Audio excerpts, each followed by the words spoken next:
আমরা প্রতিটি মানুষ দুনিয়াতে দুদিনের জন্য মেহমান। আমরা আজকে আছি, আমরা কালকে বেঁচে নাও থাকতে পারি। আমরা কি চাইলেই পারি না আমাদের এই দুদিনের জীবনটাকে সুন্দরভাবে সুখময় করে গড়ে তুলতে? হ্যাঁ, আমরা চাইলেই পারি। তাহলে চলুন আমরা আমাদের এই স্বামী সুখী হওয়ার গল্পের প্রথম পর্ব থেকেই জেনে নিই ছোট ছোট টিপসের মাধ্যমে কিভাবে আমরা আমাদের জীবনটাকে সুন্দরভাবে সুখময় করে গড়ে তুলব। তাহলে আপনারা আমাদের চ্যানেলের সাথেই থাকুন এবং প্রতিটি পর্ব সুন্দরভাবে মনোযোগ দিয়ে শুনুন। তাহলে আমি আশা করব আপনারা আপনাদের জীবনটাকে সুন্দরভাবে সুখময় করে গড়ে তুলতে পারবেন। আমাদের সুখী হওয়ার গল্পের নাটকে থাকছে মূল চরিত্রে নূপুর ও তার স্বামী আবেদ।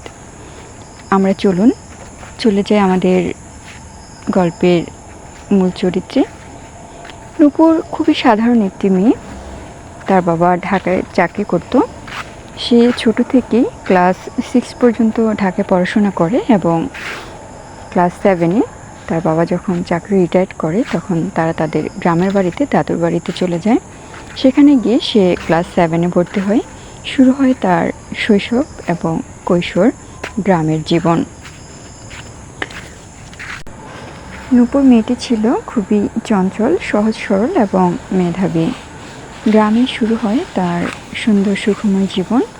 সে ক্লাস 7 থেকে ক্লাস 8, 9 এবং 10-এ পড়ে। যখন সে 10-এ উঠল তখন তার মামাতো ভাই তাকে প্রেমের অফার করে। তার জীবনে চলে আসে নতুন একটি পরিবর্তন। সে তার মামাতো ভাইকে খুবই পছন্দ করত। তার মামাতো ভাই ঢাকায় জব করত। সে এক ঈদে বাড়িতে গেল এবং তাকে অফার করলো। ওর গল্প আজকে এ পর্যন্তই। সবাই ভালো থাকবেন এবং আমার চ্যানেলের সাথেই থাকবেন। ধন্যবাদ।